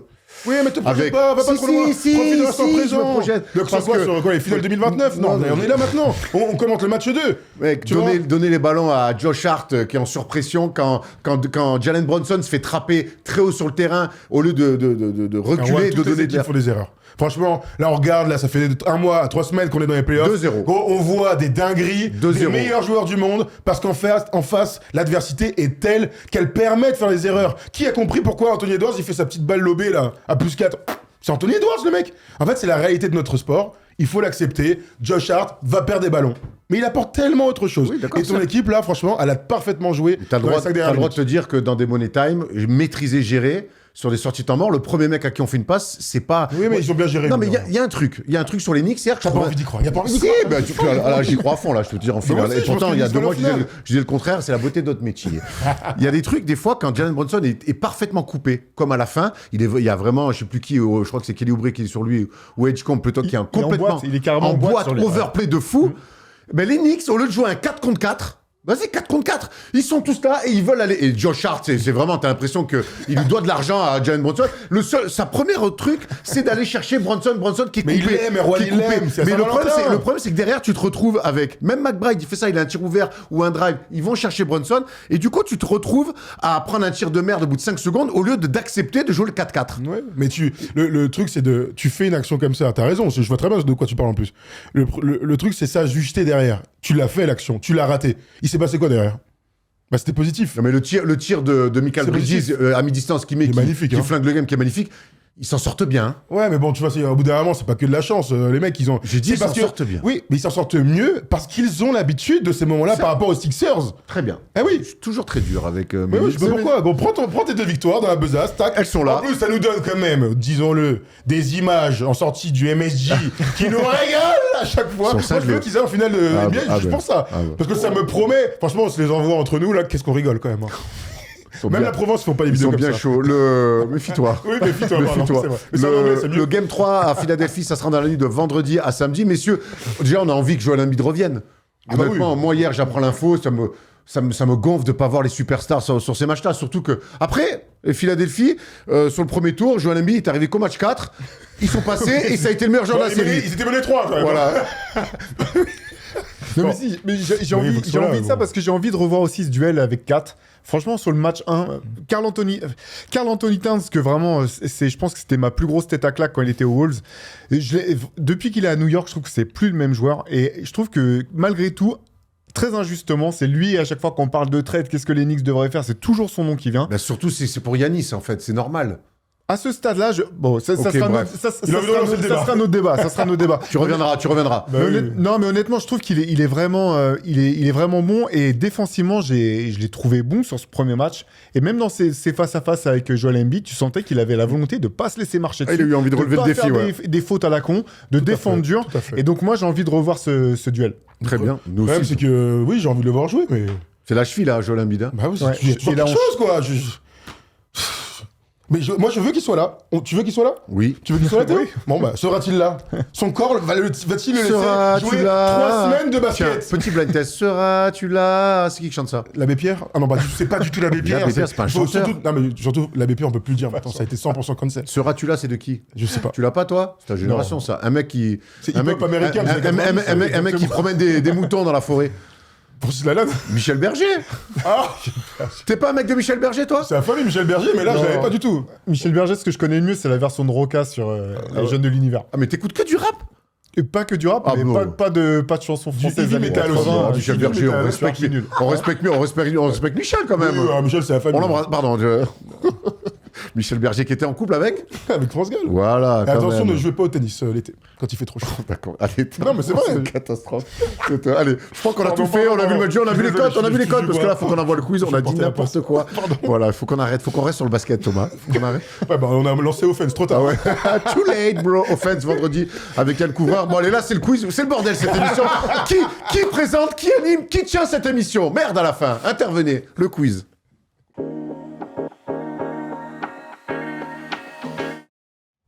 Allez, qui dit fin d'émission, dit quiz et dit gros quiz quand il y a Théo parce qu'il est toujours très très chaud cette saison. Je te mets pas de pression, mais autant te dire que t'es attendu au tournant. Ok. Et vous Par aussi, qui, les en gars, fait parce Par qui qu'il il est attendu, en fait? par moi. Ah, ok. Avec une batte à la main. À la sortie du studio. Ça suffit un cuir. largement. Front, faisons des fronts avec Théo. On aime bien mettre cette ambiance. Pour lancer le quiz, j'ai fait une petite énumération avec Ayman. Allez, c'est une grosse énumération. Je vais vous demander tous les joueurs qui ont été champions avec les Spurs et qui ont joué la finale. Comme ça, on enlève quand même des mecs qui... Quoi, dans l'histoire, tu parles? Ouais, Qui dans sont- l'histoire. qui sont- quand Sur je- les 5 Qu'on titres. joue au moins une minute. Voilà. Allez, vas-y. Sur les 5 titres. Et évidemment, Théo, honneur aux invités. Donc tu peux On partir. fait seulement 10 tours, par contre. Allez, je vais commencer par un joueur peu connu, Tim Duncan. Tim Duncan est là. Vérifie quand même. Tony Parker. Tony Parker est évidemment là. David Robinson. David Plus Zoé. Manu Ginobili. Manu Gino. Nazir Mohamed. Mohamed. Bruce Bowen. Bruce Bowen. Allez. Stephen Jackson. C'est bien ce que vous me Boris faites. Dio. J'adore. Hop, attends, parce qu'il faut que j'efface à chaque fois. Ok. Ouais, Boris Dio, merci. Thiago Splitter. Ouais. Avery Johnson. Tu fais l'ancien déjà? Tu fais l'ancien? Sean Elliott. Tu veux faire le mec? Moi aussi, je peux faire le mec. Sean Elliott, ouais. C'est quoi, vous voulez faire le mec? Mario Eli. Allez! Mario Eli, The Kiss of parfait. Death. Oh, Kawhi Leonard. Kawhi Leonard, Oh. évidemment. Qui je peux vous dire? Speedy Claxton. Oh non, je l'avais, c'était mon Speedy prochain. Claxton. Ah bah, écoute, je voulais Il est là, faire, Speedy. je voulais faire le grossiste. Beno Udry. Beno Udry, est là. C'est dur de mélanger les époques. hein. Oh, allez, c'est les Spurs. Il va réfléchir. Il en J'essaye a 20. j'essaye d'animer un quiz. Ouais, excuse-moi. Oui, Fabricio Oberto. Ouais. Oui, bien sûr. Matt Bonner. Matt Bonner. Merde, j'en avais un qui s'est barré. Francisco Elson. Francisco Elson, bien sûr. Et il reste une grosse vingtaine. Ah bah oui. Ah bah oui, tu m'étonnes. Une bonne vingtaine, oui, une bonne vingtaine, ouais. Il reste un roster sur 2 saisons. Ouais, voilà, c'est ça. Je suis en... Ah ouais Dans ce gueule là. Bon, Big Dog... Glenn Ouais, Big Dog Robinson. je te le prends, Oh. Glenn Robinson. Nesterovic. Storovic, ouais. Malik Rose. Malik Rose, Je pensais putain. que t'allais dire lui. Ils te mettent la pression, hein. Bah ouais, vas-y. Kurt Thomas. Kurt Thomas. les champions. Kurt Thomas Non. J'ai pas de Kurt Thomas. Non, c'est On Eliminado. vérifie ça. toujours en régie, Non, mais non, mais y a pas de Kurt doute, on le sait. Hein. Non. Ah, Eliminado. Thomas. Attends. Patty Mills. Patty Mills, bien sûr. Ouais, oui, Patty Mills. Billy Nally. Ah, c'était mon prochain, c'est incroyable ça. Il est là. Damn. Ce roster de 99, il me manque un. Il y a du monde. Qu'est-ce qu'on n'a pas dit là? Sur 99, tu veux? Ah, attends, 2014. 2014. Ah là là là là, on a dit tous les pivots. Oh, j'en ai un easy. C'est grave ça. Ah oui, je pense que c'est. Oui, Oui. Pourquoi? Vas-y, à toi. Ouais, bah je galère, je cherche. Allez. J'aide un peu. Il y a Non, peut-être pas. Oh putain, je sais pas où aller chercher là. Je suis complètement perdu. On va devoir mettre un timer. Ah bah oui. 10. Putain, non, je sais pas. Je vais dire totalement au hasard. Je vais dire le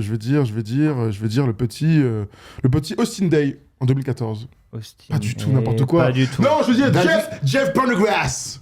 Tu me le laisses ou Oui, je te le laisse. Jeff ARS, si tu préfères. Il a changé de nom. Il y est 2014. Attends. Oui, il y est. C'est bon. 2014. Green. Ah, Oui. Danny Green. Danny Green. Ah ouais, oui. tiens. On l'a tellement Moi, oublié, je l'ai c'est tellement clair. zappé. Bon, allez, vas-y. Allez, vas-y, Thomas. Allez. Faut qu'il ait joué en finale ou faut qu'il soit dans le roster? Il faut qu'il ait joué en finale, normalement. Ah voilà. Ime Udoka. Ah non, c'est Ime 2009. Udoka, non. non. Eh, non, Un il est dernier pas. Allez, vas-y. Attends, faut que je Non, trouve, il est dans- Ah, t'en as pas un petit Il est dernier dans le Non, creux de la attends, vague. mais Ime en Udoka. fait, je focalise sur... C'est lui qui m'a emmené sur 99 et je, Qui on oublie, je- d'ailleurs je focalise. On a fait le 5. On a fait que le 5 en vrai. Hein. Ouais, c'est qui sort du banc? Non, Marioli sort du banc. Ok. C'est qui le deuxième? Avery Johnson à la main. Putain, c'est Ouais, Sean Elliott, on a dit. Ouais. Non, si, j'ai Marie-Lou, il est Il pas... manque des gars référencés. Hein. Bon, vas-y, dis-moi. Mouchi Norris, y a pas un Mouchi Norris? Oh, Non, je vous lis ce que. Kevin Willis, on l'a dit. Kevin Willis. Ah. Jack Vaughn, Jack Ah, Vaughn. Thiago Splitter, Je l'ai dit, Steve Thiago Smith, Splitter. Steve Smith, Will, Steve Smith, Oh oui, c'est là vrai. Will Perdue. Oh, Robert Torrey, on n'a pas dit Robert Robert Torrey. Torrey, évidemment. Steve C'est Kerr, lui vous qui avez nous pas a dit. sorti la- Steve Steve Kerr, Ok. Corey Joseph, Stephen Jackson, je crois que vous l'avez dit. Oui. Michael Bon, Finlay, Cash Oh là Michael là Finlay. là. Antonio Daniels, vous l'aviez dit. Ah, Non, ça, j'y ai non. pensé. Je croyais qu'il était plus. Devin Brown, chien. Aaron Baines, Brent Barry. Ouais. Bon, pas si. Ouais. Ah, Vous avez pas Robert été Torrey, sûr. ça va. Robert Torrey. Correct, correct. J'ai eu Robert Torrey, mais tu sais, quand Ouais, tu réfléchis à Bah, mes c'est pour trucs... ça que quand tu m'as vu, je pensais que tu pensais à lui. Hein. Bon, sortie Ouais, d'année. En plus, t'as dit big quelque chose, je pensais que t'allais là-dessus à un moment donné. Et Malik Rose. Qui suis-je? Allez, Thomas. C'est très bien, ces énumérations. Ouais, Merci. c'est sympa, Ah, c'est friendly. On a le point des scores. Regardez, Théo, tu peux égaliser Thomas Larokis aujourd'hui. Nous, on voit rien, il y a un coussin devant, donc... Et ouais, toi t'es à T'inquiète, t'es deuxième, 65, Erwan 69, toi 65. Ah, damn. On rappelle qu'il reste plus beaucoup de First Day Show pour revenir. Je suis né le 3 janvier 1985. J'ai donc 41 ans et j'ai quitté les parquets NBA en 2013. Mais commençons par le commencement. Je passe par la fac de Missouri. 2 saisons, de 2003 à 2005. Lors de ma deuxième saison, je tourne à 16 points de moyenne et 7,6 rebonds. Dans mon scouting report, on parle d'un bon athlète, poste 3, 4, 2m03, avec un tir longue distance.